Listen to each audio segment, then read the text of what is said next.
नात महाग झालेले वैद्यकीय उपचार आणि औषधं यांच्या बाबतीमध्ये मात्र काटकसर करणं कुणालाही परवडणारं नसतं, कारण कोणाच्या तरी जीवाचा त्याच्याशी संबंध असतो.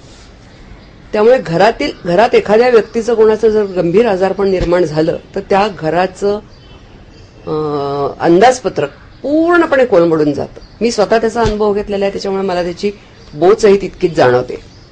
अशा वेळेला मला असं वाटतं की प्रबोधन या संस्थेने ही जेनेरिक औषधं उपलब्ध करून माझ्यासारख्या सर्वसामान्य कुटुंबाची माणसांची जी काही सोय करून दिलेली आहे त्याच्याबद्दल मी त्यांची अत्यंत आभारी आहे.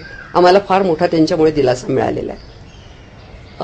माझ्या कुटुंबासाठी मला दरमहा जवळपास 10,000 रुपयांची औषधं दरमहा घ्यावी लागतात आणि मी गेल्या 7-8 महिन्यापासून जेनेरिक औषधं सुरू केलेली आहेत आणि त्याच्यामुळे माझ्या याच्यात जवळपास सगळ्या औषधांना पर्याय मला मिळालेला नाहीये त्याच्यामध्ये, पण जी काही मिळालेली आहेत त्याच्यामुळे सुद्धा माझी दरमहा जवळपास 2,500 ते 3,000 रुपयाची बचत होते आहे आणि माझ्यासारख्या मध्यमवर्गीय बाईसाठी ती अतिशय महत्वाची वाटते.